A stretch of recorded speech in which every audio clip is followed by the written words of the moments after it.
오늘은 용서를 통해 누리는 자유를 경험하라 라는 말씀을 통해 함께 하나님의 은혜의 말씀을 나누기로 합니다. 우리 기독교 신앙 가운데 가장 중요한 주제 중에 하나가 용서인 것이지요. 그래서 제가 용서에 대한 주제로 자주 여러분들에게 말씀을 나누고요. 이 본문을 통해서도 여러 차례 말씀을 나누었습니다. 21절입니다. 그때 베드로가 나와 이르되 주여 형제가 내게 죄를 범하면 몇 번이나 용서하여 주리이까 7번까지 하오리이까. 지금 베드로가 예수님 앞에 나가서 묻고 있습니다. 이제 용서에 대한 주제를 가지고 나왔죠. 그러면서 내가 형제가 나에게 죄를 범하면 7번까지 내가 용서해 주겠습니까? 라고 묻고 있는 것입니다. 이것에 대한 예수님의 대답은 무엇이었습니까? 22절입니다. 예수께서 이르시되 내게 이르노니 7번뿐 아니라 7번을 70번까지라도 할지니라 라고 말씀하고 있습니다. 베드로가 7번 내가 용서해 주겠습니까? 라고 말하고 있는 것은 용서가 그만큼 어려운 것을 이야기하는 것이에요. 첫 번째는. 두 번째는 자신이 7번 정도 용서한다면 그 어려운 용서를 대단하게 용서하고 있기 때문에 그것은 몹시 잘하는 용서이기 때문에 주님께서 나를 인정해 주시고 나를 칭찬해 주십시오 라고 말하고 있는 것입니다. 베드로의 이 말 안에는 어떤 것이 있는 것입니까? 내가 용서해 주시는 한계선이 있다는 것이에요. 내가 어느 정도의 크기의 죄까지는 용서하겠습니다. 그것을 넘어가면 우리가 용서할 수 없겠습니다. 내가 어느 정도의 빈도의 죄는 용서해 주겠습니다. 그러나 그 빈도의 죄를 넘어가면 용서해 주지는 못하겠습니다. 라고 말하는 것입니다. 여러분, 여러분의 주위에서 여러분에게 하루에 7번 죄를 범하는 사람이 있습니까? 진짜 나쁜 사람도 우리에게 하루에 7번까지는 죄를 짓는 경우가 많지 않아요. 예수님은 뭐라고 말씀하십니까? 그 7번을 70번씩 7번씩 너에게 죄를 지을지라도 용서해 주라고 말씀하고 있는 줄을 믿습니다. 이 말씀의 뜻은 무엇인 것입니까? 무한대로 용서해 주라는 것이에요. 죄의 크기와 상관없이 용서해 주라는 것이요, 죄의 빈도와 상관없이 용서해 주라고 말씀하고 있는 줄을 믿습니다. 이것을 문자적으로 해석하더라도 하루에 490번을 용서해 준다고 해보십시다. 하루에 490번 용서해 주는 것은 3분도 채 되지 않아서 한 번씩 누군가가 나에게 죄를 범하는 것이고 그때 내가 그 사람에게 죄를 용서해 줘야 한다고 예수님께서 말씀하고 있는 줄을 믿습니다. 용서에 대한 메시지는 전하기에 참 거북스러운 메시지입니다. 왜냐하면 용서에 대한 메시지를 전할 때 상처받은 사람이 용서하는 것이 쉽지 않아요. 작은 상처면 용서해 줄 수 있을 텐데 큰 상처를 받고 도무지 용서할 수 없는 그 상처를 받고 그것 때문에 피해를 받은 사람에게 그것을 용서해 달라고 용서해 주라고 권면하는 것은 쉽지 않잖아요. 우리가 받은 상처가 너무나 크기 때문에 용서해 주는 것이 쉽지 않는 것인 줄을 믿습니다.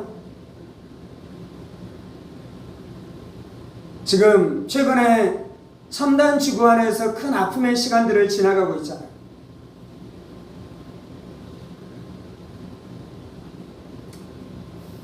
제가 그 학교 앞에서 전도를 많이 했습니다. 그 학교 안에서 큰 어려움이 있었죠. 그 사건이 터지고 나서 그 학교 앞에 가서 아직 제가 전도를 못하고 있습니다. 하나님이 또 마음을 주셔야지 제가 그곳으로 갈 수 있을 텐데요.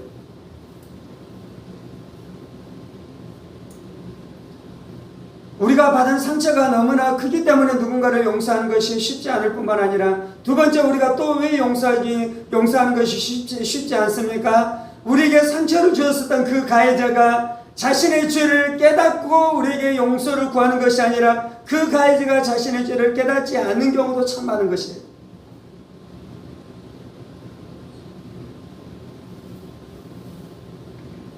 그 가해자는 자신의 죄를 깨닫지도 않고 자신의 죄를 뉘우치지도 않으면서 그리고 여전히 편안한 삶, 여전히 좋은 삶, 여전히 떵떵거리는 삶을 누리면서 살아가고 있는 경우도 많아요.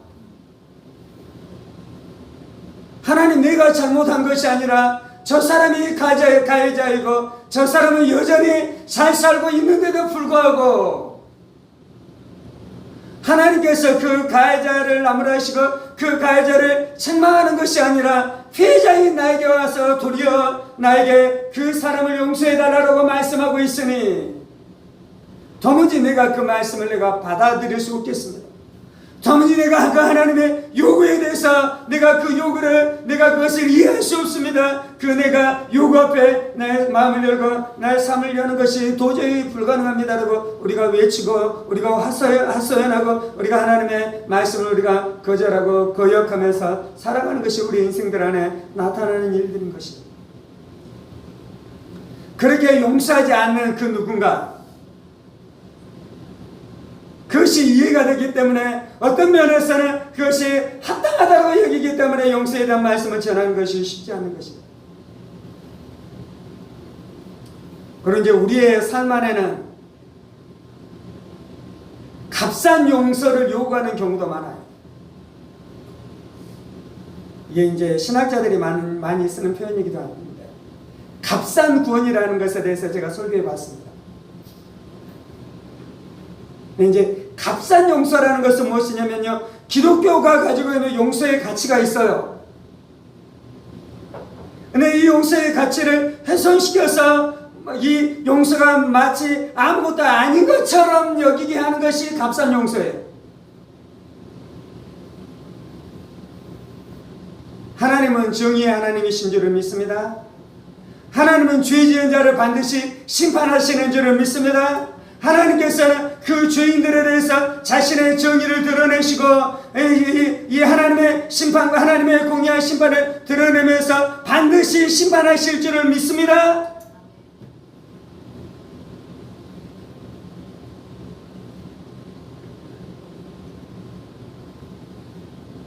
그런데 이제 값싼 용서라는 것은 무엇이냐면요, 공의와 공평과 정의와 거룩에 대한 진리는 세우지 않은 채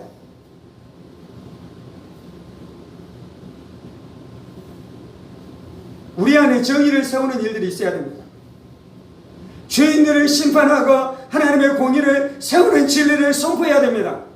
우리가 그 진리 앞에 몸부림치면서 그 진리, 공의로우신 하나님, 심판주 되신 하나님 앞에 우리가 우리의 삶을 엎드리면서 살아가는 삶의 모습들이 있어야 될 줄 믿습니다.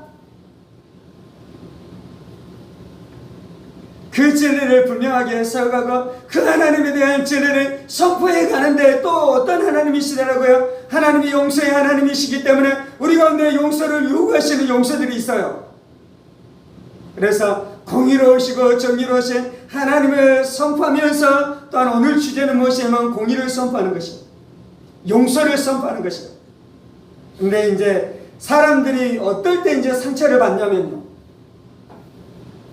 하나님이 죄인들을 심판하시고 흉악자들을 심판하시고 그들을 공의로운 잣대로 그들을 심판하시며 불꽃 같은 눈동자들로 그들의 모든 죄악들을 심판하시는 이 진리를 알지 못한 채 마치 하나님이 죄를 지어도 다 그냥 용서해 주는 것처럼, 죄가 아무것도 아닌 것처럼, 정의가 아무것도 아닌 것처럼, 공의가 아무것도 아닌 것처럼 그렇게 모든 것들을 다 무너뜨려 놓은 채 그렇게 한 채 이제 죄짓고 피해받은 우리들한테만 막 용서해라고 말하는 그 값싼 용서를 요구하는 것 같으니 피해를 당하는 자들이 너무 온통한 것입니다. 피해를 당하는 자들이 그 용서에 대한 진리를 받아들이는 것이 아니라 그 진리에 대해서 진절머리나 하며 그 진리에 대해서 거부감을 갖는 일들이 우리 인생 가운데 일어날 수도 있는 것입니다. 하나님 우리의 상처를 모르는 것이 아니에요. 하나님 우리의 아픔을 모르는 것이 아니에요. 하나님께서 죄인들을 심판하지 않겠다라고 말씀하는 것이 아니에요. 그러면서 예수님께서 오늘 용서에 대한 진리를 말씀하고 계시는 줄을 믿습니다. 그러면서 이제 23절부터 34절까지 한 가지 비유에 대해서 말씀하셔요. 23절입니다. 그러므로 천국은 그 종들과 결산하려 하던 어떤 임금과 같으니 결산할 때 10,000달란트 빚진 자 하나를 데려오매 갚을 것이 없는지라 주인이 명하여 그 몸과 아내와 자식들과 모든 소유를 다 팔아 갚게 하라니 그 종이 엎드려 절하며 이르되 내게 청서서 다 갚으리라 하거늘 그 종의 주인이 불쌍히 여겨 놓아 보내며 그 빚을 탕감하여 주었더니. 예수님께서 이제 용서에 대한 진리를 말씀하면서 한 가지 비유로 말씀하십니다.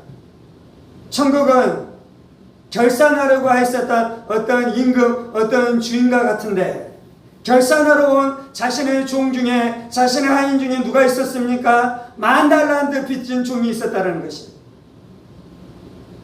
10,000달란트 빚졌으면 이제 어떻게 해야 되는 것입니까? 결산을 할 때 결산을 해야 되는 것이잖아요. 계산을 해야 되는 것이잖아요. 빚졌으면 그것을 갚아야 되는 것이잖아요. 그래서 주인은 당연히 어떻게 하는 것입니까? 종에게 그 10,000달란트를 갚으라고 말하는 것입니다. 근데 그 종이 10,000달란트를 갚을 수 있는 돈이 있었습니까? 없었습니까? 10,000달란트 갚을 수 있는 돈이 없었어요. 그래서 어떻게 하는 것입니까? 그 10,000달란트를 갚을 수 없기 때문에 10,000달란트 갚 만큼 자신이 그것을 갚으려면 생명으로 갚든지. 주인은 뭐라고 합니까? 네 아내와 처자식을 다 팔아서라도 그것을 갚으라라고 말씀하고 있는 것이잖아요. 그것이 하나님의 공의인 줄 믿습니다. 그것이 하나님의 정의인 줄 믿습니다. 10,000달란트는 작은 돈이 아니에요. 오늘 비유 안에서도 그것을 갚기 위해서 처자식을 다 팔아서 갚으라고 할 만큼 이것이 많은 돈인데요. 한 달란트가 300kg 금괴라고 이야기합니다. 그리고 10,000달란트는 300톤의 금이라고 이야기합니다. 이스라엘이 로마에 1년에 갚았었던, 지금 이제 예수님 시대에는 로마의 식민지였잖아요. 1년에 어느 정도의 세금을 갚았다라고 이야기하냐면요, 800달란트의 세금을 갚았다라고 이야기합니다. 그러면 이스라엘 전체가 로마에게 갚아야 되는 세금의 100배가 넘는 것이에요. 구약에 다윗 왕이 성전을 짓고 싶었잖아요. 하나님이 너는 너무 피를 많이 흘렸기 때문에 너가 성전을 지을 수 없고 너희 아들이 성전을 지을 것이다 라고 말하잖아요. 그래서 솔로몬이 성전을 짓습니다. 근데 다윗은 너무나 성전을 짓고 싶었어요. 그래서 어떻게 하는 것입니까? 자신이 짓지는 못하지만 자신의 아들이 성전을 지을 수 있도록 그가 재물을 모으기 시작합니다. 그렇게 모았었던 돈이 얼마인 것입니까? 3,000달란트를 모았다라고 이야기해요. 그런데 이 종이 지었었던 빛의 양이 얼마인 것입니까? 10,000달란트라고 말씀하고 있는 것입니다. 이것은 사람이 갚을 수 없는 돈을 이야기하는 것입니다. 이것은 사람이 평생 일을 해도 도무지 갚을 수 없는 돈을 이야기하는 것이에요. 10,000달란트를 말씀하고 있는 비유는 인간이 도무지 갚을 수 없는 그 죄를 지었다는, 그 빚을 지었다는 것이에요. 우리가 하나님 앞에 지었었던 죄의 빚이 우리의 생명으로 갚을 수 없는 죄의 무게인 줄 믿습니다. 우리가 생명을 다한다라고 해도 절대로 갚을 수 없는 죄의 이 무게가 있는데, 그 빚의 그 양이 있는데 그것이 바로 10,000달란트인 줄 믿습니다. 우리가 지은 죄를 우리의 생명으로 갚을 수 없는데요, 하나님은 어떻게 갚았습니까? 예수의 피를 통해 갚은 것이에요. 하나님의 아들의 생명을 통해서만 갚을 수 있는 것입니다. 하나님이 과도하게 죄값을 요구했습니까? 정확하게 그 죄값의 양을 요구한 것입니까? 우리의 모든 사람의 죄값의 양은 예수의 피로만 감당할 만큼 우리의 죄가 심각한 줄 믿습니다. 그래서 하나님께서는 속량제물 대신 예수의 피로 말미암아 우리를 구원해내신 줄을 믿습니다. 우리는 예수의 피값을 치름으로 말미암아 우리가 구원을 얻게 된 줄을 믿습니다. 하나님의 사랑이에요. 이것이 하나님의 용서의 크기예요. 이것이 하나님의 사랑의 크기예요. 이것이 하나님의 죄사함의 크기예요. 이것이 하나님의 죄 속량의 크기인 줄을 믿습니다. 우리의 인생 가운데 가장 귀한 것은 용서받는 것이에요. 우리가 받을 수 있는 가장 귀한 선물은 용서인 것이에요. 우리의 인생 안에서 받을 수 있는 가장 놀라운 은혜가 있는데 그것은 무엇이냐면 우리가 죄 용서함을 받았다는 것입니다. 하나님은 누군가에게 배워서 용서를 한 것이 아니었습니다. 하나님은 누군가가 강요를 해서 우리에게 용서한 것이 아니에요. 하나님은 누군가가 당신이 선한 하나님이라면, 당신이 자비로운 하나님이라면 그 증거를 보여달라고 천사들이 하나님을 향해 강요하고, 마귀가 하나님을 향해 강요하고, 사람들이 하나님을 향해 강요해서 하나님이 어쩔 수 없이 우리를 용서한 것이 아니에요.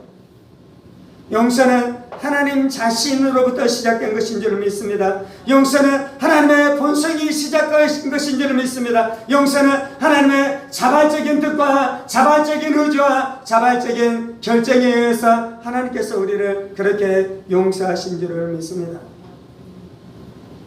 그래서 예수님께서 말씀하는 것은 너희가 그 하나님의 용서의 깊이를 알라는 것이요, 하나님의 용서의 길이를 알라는 것이요, 하나님의 용서의 넓이를 알라는 것이요, 하나님의 용서의 높이를 알라라고 먼저 말씀하고 계시는 줄을 믿습니다. 28절입니다. 그렇게 하나님께서 이제 그 종을 용서해 주었는데요.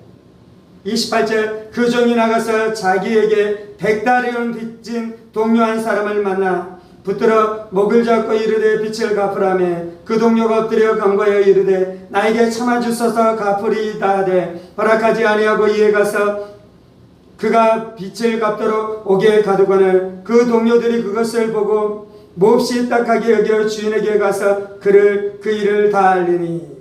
근데 이제 10,000달란트 빚진 이 종이 이제 그 주인에게 용서받고 탕감받고 그렇게 가다가 누구를 만났습니까? 자기에게 빚진 자신의 친구를 만났어요. 자신의 동료를 만났어요.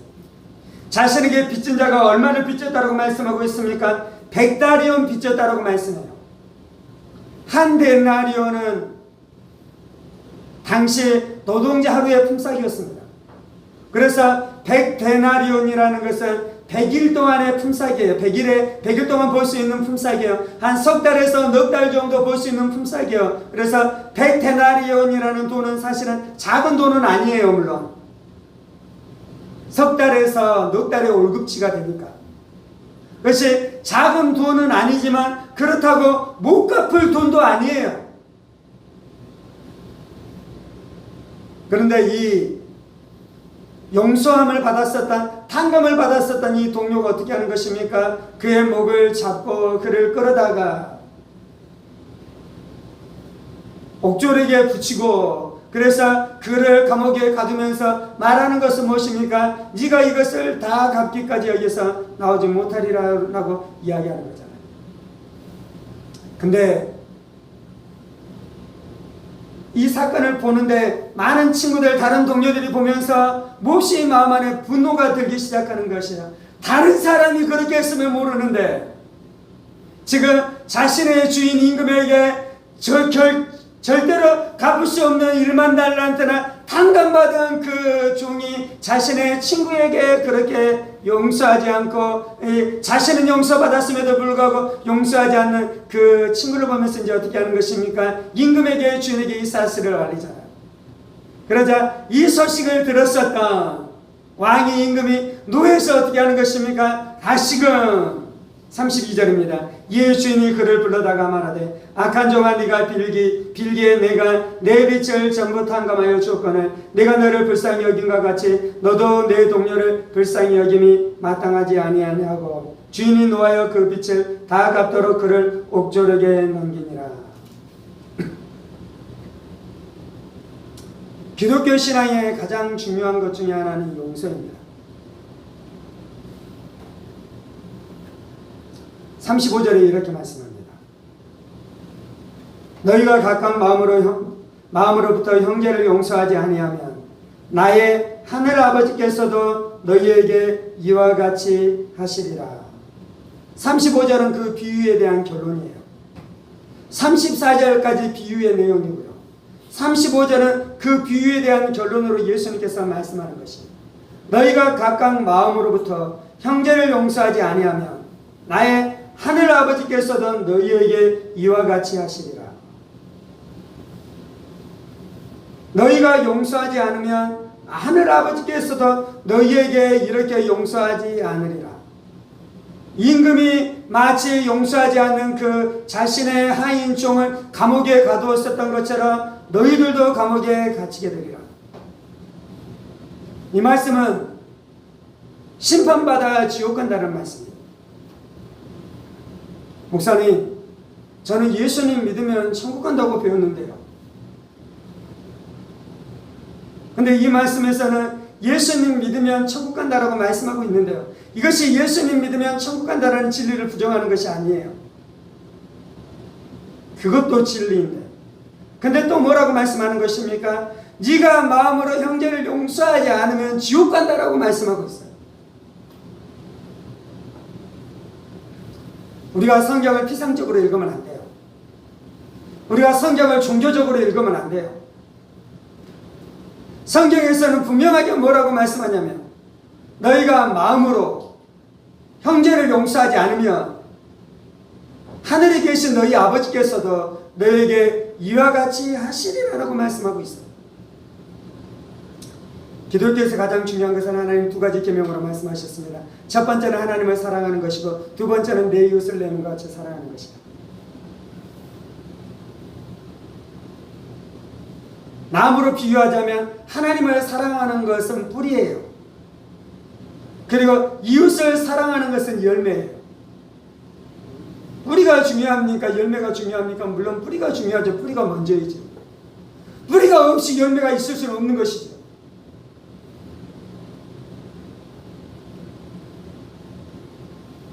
그런데 또 뿌리만 필요한 것입니까? 반드시 열매도 있어야 되는 것이잖아요. 왜 예수를 믿으면 구원을 얻는다 하고요? 왜 너가 중심으로 너의 누군가를 용서하지 않으면 지옥 간다라는 심판받는다라는 말씀이 왜 이것이 같은 말씀이냐면요. 내가 예수를 믿는다라는 것은 무엇이냐면 하나님의 용서하심을 만난 거예요. 구원을 얻는다는 것은 무엇입니까? 내 죄가 예수의 피로 말미암아 용서받고 씻음받았다라는 그 용서의 메시지, 그 용서의 복음의 말씀을 만나고 그 십자가의 용서를 만나서 우리가 구원을 얻게 된 것 아닙니까? 그것이 뿌리예요. 그 뿌리로 말미암아 용서를 받았다라면 그 용서를 진짜 받은 사람 안에는 무슨 일이 나타나야 되냐면 자신도 용서하는 그 열매를 맺는 삶을 살아가기 시작한다는 것. 이것이 복음이에요. 이것이 기독교예요. 뿌리를 부인하는 것이 아닙니다. 그런데 뿌리가 진리인데요. 뿌리를 주장하면서 열매에 대해서 관심을 갖지 않으면 생명의 종교가 아니라 화석화된 가짜 종교로 전락할 수도 있어요. 나 예수 믿었어. 구원받았어. 나 십자가로 말미암아 용서받았어. 그 진짜 용서받은 사람은 용서의 복음이 자신 안에 계속해서 넘쳐나서 열매 맺어야 되잖아요. 그런데 실제로 누군가를 용서하지 않고 살아간다면 자신이 고백하는 그 신앙 고백이 가짜일 수도 있는 것이고 그 신앙 고백 안에 생명이 사라졌을 수도 있는 것이고 그 신앙 고백이 메마를 수도 있는 것이잖아요. 그래서 우리는 무엇을 확인해야 되냐면 내 신앙 고백을 확인할 뿐만 아니라 그 신앙 고백이 나타내는 열매를 확인할 필요가 있는 것입니다. 우리의 신앙은 반드시 열매 맺게 되는 줄 믿습니다. 우리의 신앙은 반드시 역사하는 줄 믿습니다. 우리의 신앙은 반드시 생명으로 우리의 삶 안에 변화시키는 놀라운 역사가 나타나게 되는 줄 믿습니다. 유명한 코리템 붐 여사에 대한 유명한 사건이 있잖아요. 코리텐 붐이 유대인이었습니다. 그래서 2차 세계대전이 일어났을 때 그가 그 나치 수용소에 갇혔습니다. 자신의 가족들이 고난당했습니다. 그리고 자신의 언니가 죽임을 당하는 일들도 나타나서 그날서 얼마나 큰 고통과 얼마나 큰 아픔과 얼마나 큰 수치와 죽음의 그늘 아래에서 살아갔는지 모르겠습니다. 그런데 코리텐 붐은 다행히도 죽임당하지 않았어요. 언니는 죽었지만. 그리고 이제 전쟁이 끝났지요. 이 코리텐 붐 여사가 자유를 경험하게 됐지요. 그러면서 이제 그가 하나님의 종이 돼서 복음을 증가하면서 살아갔습니다. 한 번은 이 독일의 어떤 도시에 가서 복음을 전하는데요. 그래서 하나님의 사랑과 하나님의 자비와 하나님의 용서에 대한 말씀을 전했습니다. 그리고 그 말씀을 다 전하고 나서 말씀을 다 전하고 나면 이제 강사가 나가면서 성도들과 악수하고 인사하기 시작하잖아요. 그러면서 한 사람 한 사람과 악수하려고 인사하기 시작하는데 한 남자의 얼굴이 자신의 눈 안에 들어왔어요. 순간 자신이 얼어붙기 시작했어요. 그 사람이 누구였습니까? 그 수용소 안에 있었던 간수 중에 한 사람이었어요. 과거의 모든 고통과 과거의 모든 아픔과 자신의 가족들이 당했었던 그 모든 어려운 일들로 말미암는 그 분노의 마음이 그의 마음 안에 일어나기 시작한 것이다.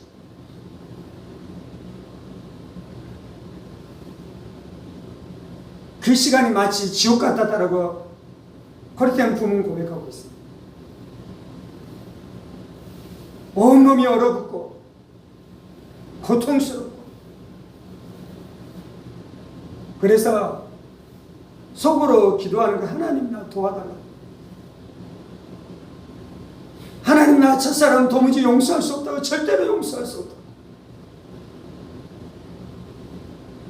그런데 하나님의 말씀이 용서하라고 말씀하셨으니 내가 손을 내밀겠다. 도와달라. 그러면서 그 남자를 향해, 그 남자가 다가와서 자신이 그 수용소에 있었던 사람인데 자신은 예수님을 믿었고 하나님의 용서의 복음을 들었는데 당신에게서도 내가 나를 용서해 줍니다라고 말하는 그 말을 듣고 싶습니다라고 말하는 거예요. 코리텐 붐이 손을 내밀고 그와 악수하면서 내가 당신을 용서하겠습니다 라고 말할 때 그의 손과 어깨 안에 하나님의 은혜가 마치 전기처럼 흐르기 시작해서 자신의 마음을 또한 모든 응어리들을 다 녹아내는 하나님의 용서의 능력이 역사했다고 그가 고백하고 있는 줄을 믿습니다. 오늘 비유에서는 그 종이 용서하지 않자 어떻게 되는 것입니까? 옥조를 통해서 그를 감옥에 가두잖아요. 이것은 비유인데요. 단지 이것은 비유가 아니라 이것은 실제이기도 합니다. 실제로 우리가 용서하지 않으면 우리가 옥조에 잡혀서 감옥에 갇히게 되는 동일한 일들이 나타나기 시작합니다. 누군가를 용서하지 않으면 하나님과의 관계가 막힙니다. 네가 용서하지 않으면 나도 너를 용서하지 않는다고 말하잖아요. 그래서 우리가 용서하지 않으면 우리의 기도가 막히는 것입니다. 우리가 용서하지 않으면 우리의 예배 안에 기쁨이 없는 것이요, 우리의 예배 가운데 평강이 없는 것이에요. 마가복음 11장에서 뭐라고 말씀합니까? 네가 산이 들리어 바다에 던지지라고 말하고 그것을 믿으면 그것이 그대로 이루어지리라고 말씀하잖아요. 우리가 말한 대로 이루어지는 줄을 믿습니다. 우리가 기도할 때 하나님께서 역사하신 줄을 믿습니다. 그런데 그 말씀 바로 다음에 뭐라고 말씀하냐면요, 네가 용서해야 된다고 말씀해요. 용서하지 않으면 기도가 막혀요. 용서하지만 하나님의 응답이 없어요. 아무리 금식하고 아무리 부르짖어도 만약에 나의 기도 안에 응답의 역사가 없다면, 나의 기도 생활 안에 하나님의 부유함의 역사가 나타나지 않는다면, 내가 누군가를 미워하고 있으면 내가 누군가를 용서하고 있지 않는 것이 있는지를 한번 찾아볼 필요가 있습니다. 세 번째, 용서하지 않으면 무슨 일이 일어나는 것입니까? 귀신이 우리의 삶 가운데 역사하기 시작해요. 지난 시간에 에베소서 4장 말씀을 나눴잖아요. 너희가 분노를 품지 말라. 하루가 지나기 전에 그 사람을 용서하라. 만약에 그 분을 품으면 무슨 일이 일어나는 것입니까? 마귀에게 틈이 된다고 말하잖아요. 우리가 용서하지 않으면 마귀가 우리 안에 역사할 수 있는 틈이 돼요.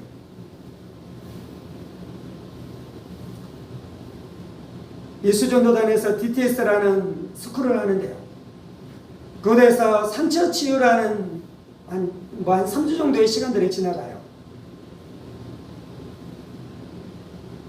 근데 이제 그때 다루는 가장 중요한 주제 중에 하나가 용서예요.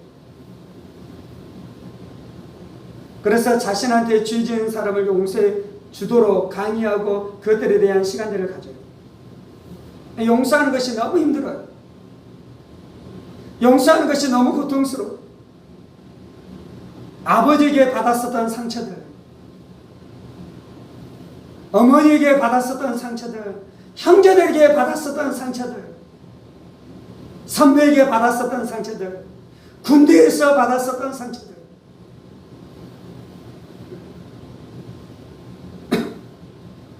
가까운 사람에게 받은 상처일수록 크잖아요. 또 가까운 사람들에게 받은 상처일 뿐만 아니라 그 상처가 몹시 깊은 상처들도 많아요. 자매들이 근친 상간의 그 죄악 가운데 노출되기도 합니다. 그래서 막 악을 지르고 너무나 고통스러워요. 근데 가끔 그런 시간들을 지나가다가 귀신들이 드러나는 경우도 참 많았어요. 용서하지 않는 것이 틈이 돼요. 내 안에 분노를 가지고 있는 것이 틈이 돼요. 그래서 히브리서에서는 뭐라 그럽니까? 너희 안에 하나님의 은혜에 이르지 못하도록 너희 안에 쓴뿌리가 나지 않도록 조심하라라고 이야기하잖아요. 히브리서는 그것을 쓴뿌리다라고 말하고, 마태복음 18장에서는 감옥에 갇힌 것이다라고 말하고, 에베소서에는 그것이 마귀의 틈이다라고 말하는 것이죠. 누군가에게 우리가 누군가를 용서하지 않는 것은 내가 그 사람을 미워하는 것이에요. 그리고 내가 나의 영적인 세계, 나의 정신적인 세계 안에서는 내가 그 사람을 공격하고 심판하고 정죄하는 것이에요. 그렇게 하는 이유는 무엇입니까? 내가 그 사람을 심판하고 그 사람을 미워하고 그 사람에게 공격함으로 말미암아 그 사람이 피해를 얻도록 그렇게 하는 것입니다. 우리가 그 사람을 축복하는 것이 아니잖아요. 그 사람을 자유롭게 풀어주는 것이 아니잖아요. 보이지 않는 감옥이지만 내가 그 사람을 감옥에 가두기 위해서 용서하지 않고 미워하는 것이에요. 그래서 어떤 면에서는 나의 혼적인 세계 안에서는, 나의 정신적인 세계 안에서, 나의 생각 안에서는 그 사람을 감옥에 가둔 것입니다. 영적인 놀라운 진리가 있는데 그것은 무엇이냐면 내가 그렇게 할 때 나도 감옥에 갇히는 것입니다. 그래서 그 사람을 용서하지 않으면 그 사람은 계속 그 사건 안에 머물러 있는 것입니다. 그 사건 안에 붙들려 있는 것이에요. 그 사람 안에 묶여 있는 것이에요. 그 사람은 나에게 지었었던 죄를 다 잊어버리면서 그냥 편안하게 자유롭게 살아가고 있는데, 어쩌면 그 사람은 감옥에 갇히지 않았는데 나만 감옥에 갇혀서 그 시간, 그 사건, 그 사람, 그 상황, 그 아픔, 그 어둠, 그 고통 안에 내가 묶여 있는 것입니다. 그래서 용서하지 않으면 하나님과의 관계가 막히고 기도가 막히고 귀신이 우리 안에 역사하며 뿐만 아니라 우리 안에 질병이 찾아오는 것입니다. 성경은 전인 치유에 대해서 말씀합니다. 전인 치유는 무엇이냐면요, 요한일서에서 사랑하는 자여 네 영혼이 잘된 같이 네가 범사가 잘되고 강건케 되기를 간구하노라고 말씀하잖아요. 우리의 영이 잘 돼야 돼요. 우리의 혼이 잘 돼야 돼요. 그러면 우리의 육체가 잘 돼요. 그러면 우리의 삶도 잘 되는 것이, 이것이 다 연결되어져 있는 것이에요. 우리가 죄사함을 받아야 돼요. 그래야지 우리의 정서도 평안하는 것이에요. 그리고 우리의 정서 안에 평안과 기쁨이 있어야 돼요. 그러면 우리의 육체도 건강하게 살아가는 것입니다. 의사들이 말하는 것은 무엇입니까? 질병의 70%는 스트레스 때문에 온다 그러잖아요. 의사들이 말하는 것입니다. 우리의 육체의 질병은 육체로부터 오는 것은 적어요. 식단도 중요합니다. 운동도 중요합니다. 그런데 용서하지 않으면 병에 걸려요. 미워하면 병에 걸려요. 시기하면 병에 걸려요. 물론 죄를 지면 병에 걸려요. 그래서 우리가 어떻게 해야 되는 것입니까? 건강, 운동도 하십시오. 좋은 음식도 먹으십시오. 물론 병에 걸리면 병원에 가서 의사에게 치료도 받으십시오. 근데 용서하지 않으면 또 병에 걸려요. 그런데 용서하지 않으면 이거 고쳐놨는데 다른 것이 고장나요.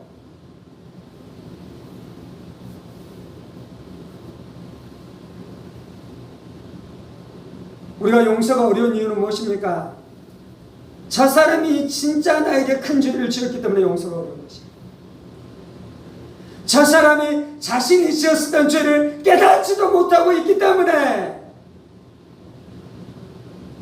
저 사람은 나에게 용서받을 만한 가치가 없는 사람이에요. 그래서 용서할 수 없는 것이에요. 하나님은, 예수님은 네가 그렇게 용서하지 않을 때 어둠에 묶이며, 네가 그렇게 용서하지 않는 것은 마귀의 성품이며, 네가 그렇게 용서하지 않는 것은 다른 사람을 감옥에 가둔 줄 알았는데 실상은 네 자신이 감옥에 갇힌 것인 줄 알아. 너가 너무 불쌍하다는 것이. 나는 너를 잘게 하기를 원한다는 것이에요. 네가 예수의 용서의 복음을 알라는 것이에요. 아까 하나님으로부터 용서를 받는 것과 뿌리와 열매가 있다라고 이야기했잖아요. 다른 사람을 용서하는 것이 붙어있는 것이. 물론 먼저는 하나님의 용서를 받는 것이 먼저입니다. 하나님의 용서를 경험하는 것이 먼저입니다. 그리고 그 용서를 경험하면 우리도 용서할 수 있습니다. 예수님도 그 순서로 물론 말씀하고 계시기는 해요. 근데 실제적으로는요, 우리 안에 또 무슨 일도 일어나냐면요, 내가 실제로 용서해 볼 때 하나님의 용서가 무엇인지 진짜 내 안에 폭발하기 시작했다. 나는 하나님 다 믿어. 나 예수의 십자가도 믿어. 나 예수의 십자가의 복음도 다 믿어. 그런데 여전히 내 마음 안에 하나님의 사랑이 느껴지지 않는 것은, 어쩌면 내가 누군가를 용서할 때 하나님의 용서에 대한 것도 폭발해서 내가 그 용서를 느끼게 되는 은혜 안에 들어가게 될지도 모르겠습니다. 하나님 그렇게도 역사하시고, 진짜 복음을 알려면 진짜 누군가를 용서해야 돼요. 진짜 하나님의 사랑을 알려면 내가 누군가를 용서할 때 그 용서하는 것이 얼마나 어려운 줄 알아. 하나님의 사랑을 깨닫게 될 수 있는 거죠. 제가 최근에 유튜브 안에서 무엇인가를 보았는데, 어떤 목사님, 어떤 선교사님의 영상이었어요.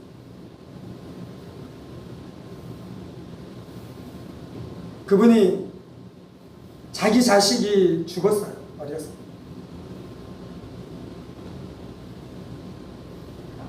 하나님 앞에 원망이 되죠. 하나님, 내가 그토록 기도했는데, 하나님, 내가 주를 위해서 그렇게 헌신하면서 살아가는데, 하나님 왜 내 자식 데려갔어요? 하나님 왜 내 자식 살려주지 않았어요? 그렇게 어두운 시간들, 고통스러운 시간들을 지나가는데 비로소 그때서야 그분이 알게 된 것이 있는데, 그것은 무엇이냐면 하나님이 하나밖에 없는 독생자를 우리 가운데 내어주신 그 십자가의 사랑을 그제서야 알게 됐다는 것입니다. 물론 그 이전에도 알았겠지요. 그 이전에 십자가의 사랑을 몰랐겠습니까? 그런데 자신의 자식이 죽어보고 나서 죽게 되어지는 것을 경험하고 나서 경험한 하나님의 십자가의 사랑은 차원이 다른 것이에요.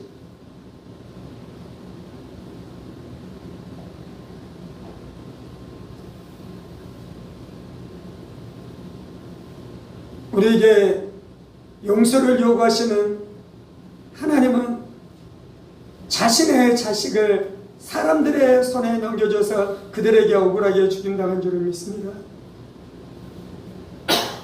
하나님이 그 용서의 사랑을 우리 가운데 이미 부어주셨습니다.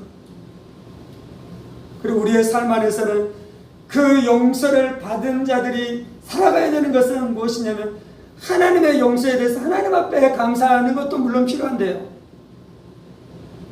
너가 다른 사람을 용서해 주면서 너도 살아가라고 하나님 우리 가운데 요구하고 계시는 줄을 믿습니다. 이것이 기독교의 핵심입니다. 기독교의 핵심은 하나님으로부터 사랑을 많이 받았으니 내가 하나님 앞에 가서 교회에서 많이 봉사하는 것이 아니에요. 물론 그것도 하십시오. 하나님의 어마어마한 사랑을 받았으니 내가 가진 재정을 하나님 앞에 드리는 것이 아니에요. 물론 그것도 하십시오. 그것이 아니라는 것은 무엇이냐면요, 용서하지 않는 채 그것을 하면 그것이 아니라는 거죠. 용서가 그토록 중요해요. 예배하십시오, 봉사하십시오, 헌신하십시오, 선교하십시오, 사역하십시오. 그런데 용서하면서 그것을 하셔야 돼요. 용서하면서. 용서가 핵심입니까? 하나님 우리에게는 용서할 힘이 없습니다. 하나님 우리가 받았었던 고통이 너무나 큽니다.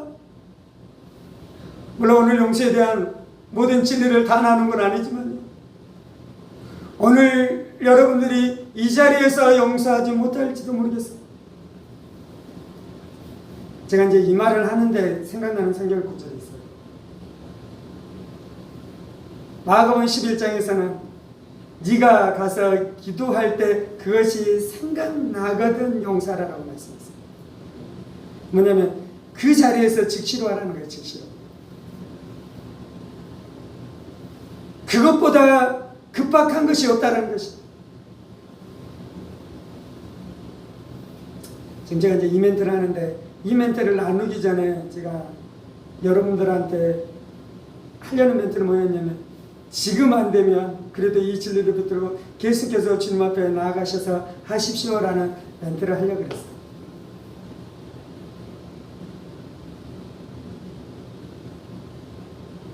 저도 사람이잖아요. 제가 예수님처럼 요구 못할 거예요. 예수님은 지금 하라고 말씀이지. 우리가 이 말씀 앞에 반응하면서 나아가십시다. 기독교의 중심은 용서인 줄 믿습니다. 기독교의 핵심은 용서인 줄 믿습니다.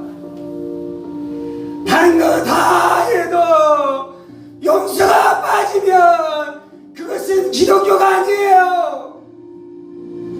다른 거 다 해도 용서가 빠지면 그것은 참된 기독교 신앙이 아니에요.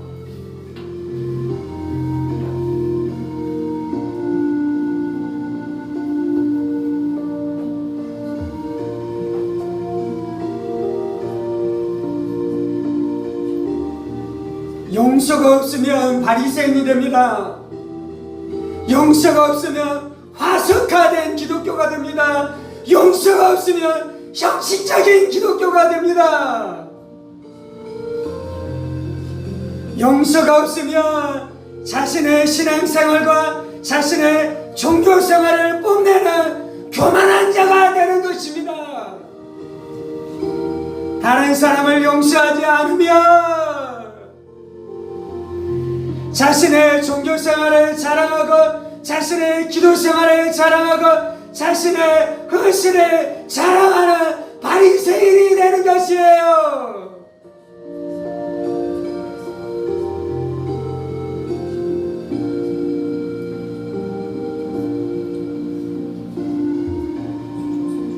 너희가 각각 마음으로부터 형제를 용서하지 아니하면 나의 하늘 아버지께서도 너희에게 이와 같이 하시리라.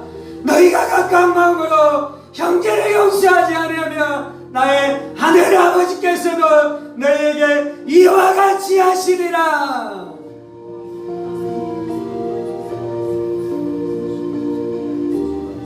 이것은 문학적인 표현이 아니에요. 실제예요.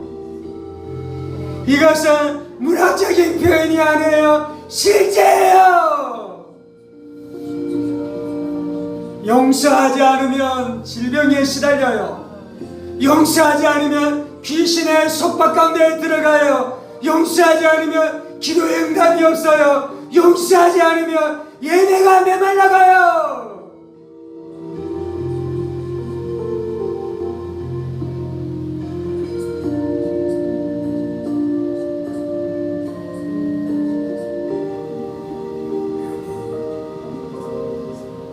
용서하지 않으면 흉내내는 것이에요. 자랑하는 은혜를 받은 것처럼, 자랑하면서 은혜를 받은 것처럼 그렇게 자신을 속이고 사람들을 속이면서 그렇게 살아가는 것이에요. 진실해야 돼요. 정직해야 돼요. 진실해야 돼요. 정직해야 돼요. 하나님, 우리가 메말라 있습니다. 하나님, 우리가 메말라 있습니다. 용서해야지 살아나요. 용서해야지 회복돼요. 용서해야지 하나님의 임재가 있어요.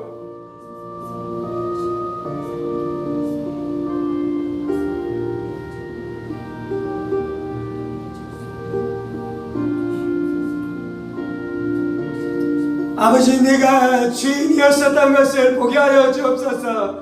내가 지었었던 죄를 깨닫게 하여 주옵소서. 내가 지었었던 죄를 깨닫게 하여 주옵소서. 하나님, 우리가 다른 사람의 죄는 보는데 나의 죄는 보지 못하고 있습니다. 하나님, 내 안에 있는 뜻을 깨닫지 못하며 다른 사람 안에 있는 티만 보는 사람입니다. 주님, 용서가 어려운 것은 나의 죄를 깨닫지 못했기 때문이에요. 용서가 어려운 것은 내 죄 용서함을 받은 것을 누리지 못했기 때문이에요. 아버지, 내가 죄인인 것을 알게 하여 주옵소서. 나의 죄의 크기를 알게 하여 주시고 하나님의 용서의 크기를 알게 하여 주옵소서. 하나님의 용서의 크기를 알게 하여 주옵소서.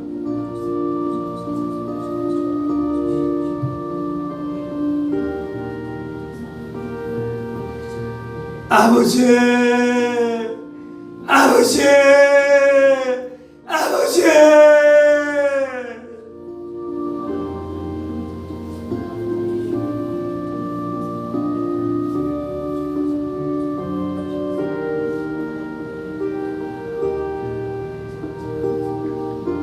아버지, 정직하게 우리의 마음의 상태를 주님 앞에 올려드립니다. 아버지, 내가 이 주제를 생각할 때 나는 억울합니다. 아버지, 용서에 대한 주제를 생각할 때 나는 억울합니다. 나는 착하게 살았고 선량하게 살았습니다. 저 사람은 악하고 저 사람은 깜빡하고 저 사람은 나에게 심각하게 상처를 입혔습니다.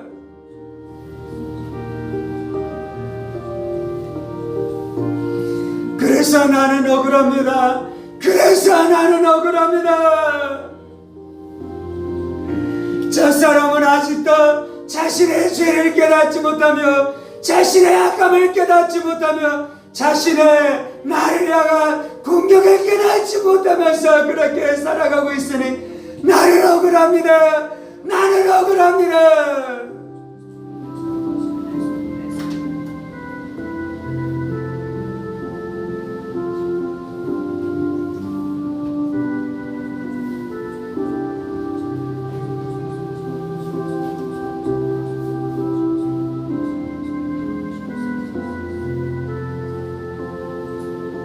예수께 이르시되 내게 이르노니 7번뿐 아니라 7번을 70번까지라도 할지니라.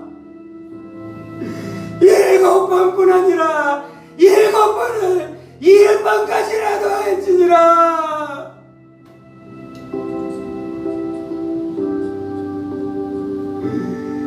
우리 가해자들이 그것을 몰라요.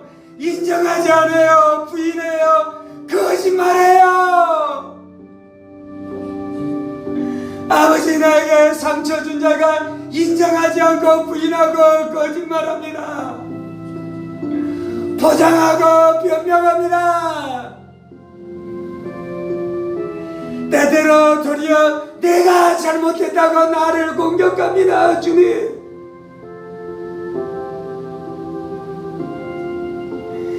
예수께서 이르시되 내게 이르노니 7번뿐 아니라 7번은 70번까지라도 할지니라.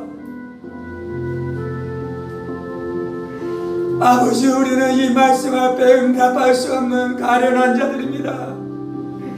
주의 명령 앞에 응답할 수 없는 강박한 자들입니다. 교만한 자들입니다. 악한 자들입니다. 거짓된 자들입니다. 악한 자들입니다. 교만한 자들입니다. 강박한 자들입니다.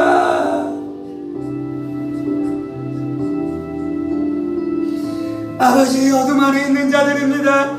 마귀에 묶인 자들입니다. 미움에 묶인 자들입니다. 거짓에 묶인 자들입니다. 교만하고 잘난 척하고 의인인 척하고, 아버지, 우리가 어둠에 묶인 자들입니다.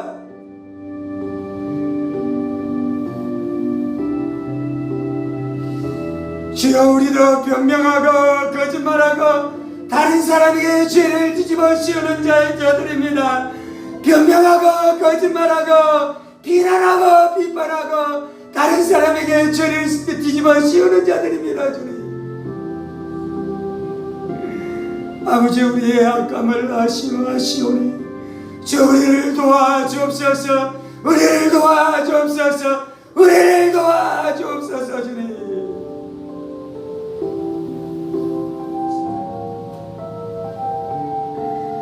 아버지, 아버지, 예배가 막혀요. 기도가 막혀요. 귀신이 우리를 짓눌러요. 질병에 고통당해요. 하나님은 용서의 복음으로 우리를 자유케 하시는 줄을 믿습니다. 하나님이 용서의 복음으로 우리에게 해방을 주시는 줄을 믿습니다. 하나님이 용서의 복음으로 우리에게 안식을 주시는 줄을 믿습니다. 평강을 주시는 줄을 믿습니다.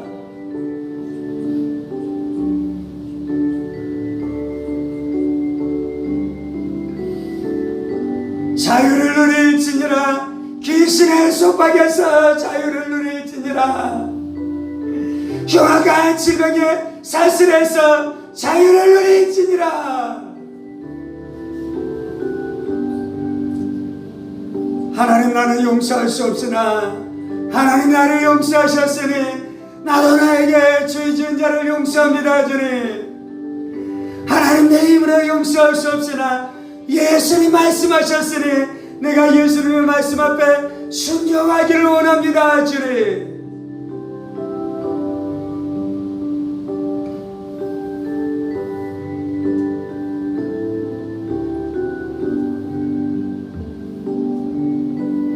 나의 감정은 여전히 미워하고 분노하고 두려워하나 내가 감정과 상관없이 내가 진리에 동의하며 그 진리 앞에 나의 삶을 위탁합니다. 주님,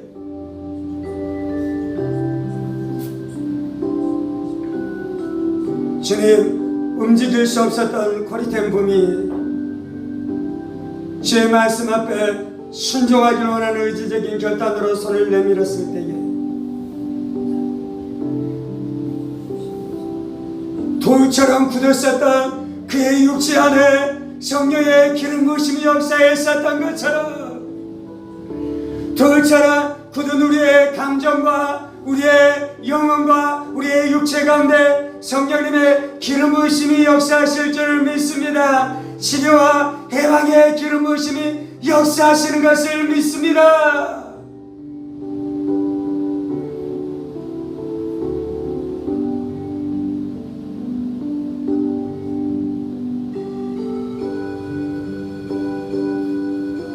하나님 부모를 용서합니다.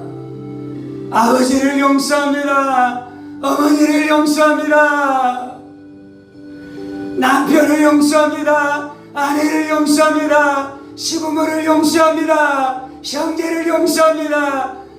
자매를 용서합니다. 자녀들을 용서합니다.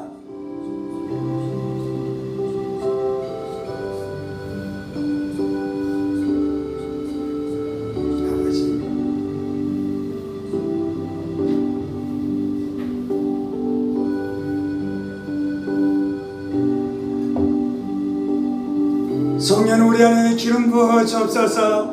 능력으로 기름 부어 주옵소서. 화평의 복음, 화해의 복음을 우리가 붙들고 있사오니 복음의 능력, 화평과 화해와 용서의 능력이 날마다 우리 가운데 역사하시옵소서. 그것이 참된 복음이에요. 그것이 참된 기독교예요. 그것이 참된 신앙이에요.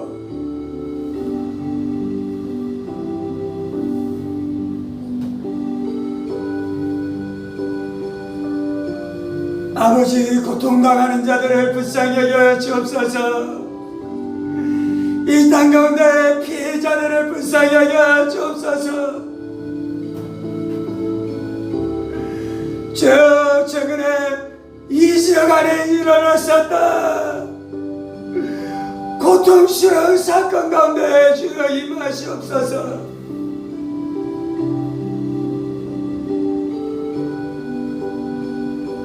주님, 유사한 사건들, 비슷한 사건들로 말미암아 고통당하는 피해자들을 불쌍히 여겨 주옵소서. 하나님이 가해자들을 그냥 용서하는 것이 아니에요. 그들이 회개하고 용서의 복음 안으로 들어오지 않는데 그들의 죄가 우리가 용서한다고 그들의 죄가 그냥 용서되는 것은 아니에요. 하나님이 심판하실 것이에요. 하나님이 반드시 심판하실 것이에요. 하나님이 반드시 심판하실 것이에요. 심판은 하나님의 몫입니다.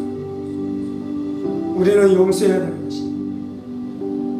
심판은 하나님의 몫입니다. 하나님이 심판하실 것입니다. 공의로우신 하나님이 우리보다 더 잘 심판하실 것입니다. 심판은 하나님께 맡기고, 심판은 하나님께 맡기고, 나는 용서하며 용서의 복음 붙들고 살아가야 돼요. 그것이 귀신의 속박에서 자유케 되는 길입니다. 그것이 마음의 쓴 마음에서 해방되는 길인 것입니다. 그것이 지옥의 감옥에서 나오는 것이에요. 미움의 감옥에서 나오는 것이에요.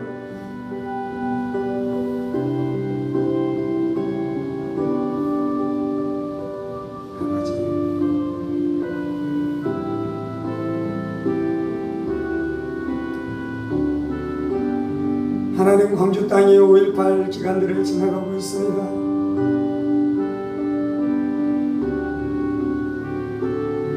아버지, 5.18로 말미암아 지금도 고통당하고 있는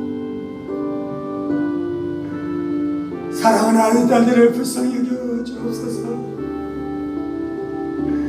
지금도 고통의 사슬 안에서 신음하는 자들을 불쌍히 하여 주옵소서. 하나님의 용서와 하나님의 위로와 하나님의 화해의 복음이 저들의 마음을 만지시고 그 쓰라린 고통에서 자유케 되어지는 역사가 나타나게 하여 주옵소서.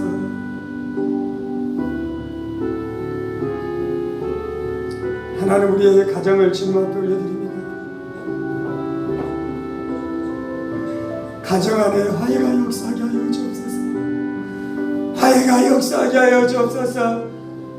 부부간에 화해가 역사하게 하여 주옵소서. 부자간에 화해가 역사하게 하여 주옵소서. 모녀간에 화해가 역사하게 하여 주옵소서. 형제 자매간에 화해가 역사하게 하여 주옵소서. 한국교회 가운데 화해가 역사하게 하여 주옵소서. 화평이 역사하게 하여 주옵소서. 화평이 역사하게 하여 주옵소서. 주님 감사합니다. 주님 감사합니다. 이 모든 말씀 살아계신 우리 주 예수 그리스도 이름으로 기도합니다. 아멘, 아멘, 아멘. 이제는 우리 주 예수 그리스도의 은혜와 하나님 아버지의 지극히 크신 사랑하심과 성령의 감동과 교통 충만하심의 역사가 화해의 복음을 붙들고 나도 화해와 용서의 사람으로 살아가기를 원하는 사랑하는 성도들과 그의 가정 권속들과 하늘문교회와 조국교회와 이 나라의 민족과 사랑하는 북한 동포들과 세계 열방가운데 복음을 선포하시는 사랑하는 선교사님들 가운데 이제로부터 영원까지 함께 하시기를 간절히 축원하옵나이다. 아멘, 아멘, 아멘.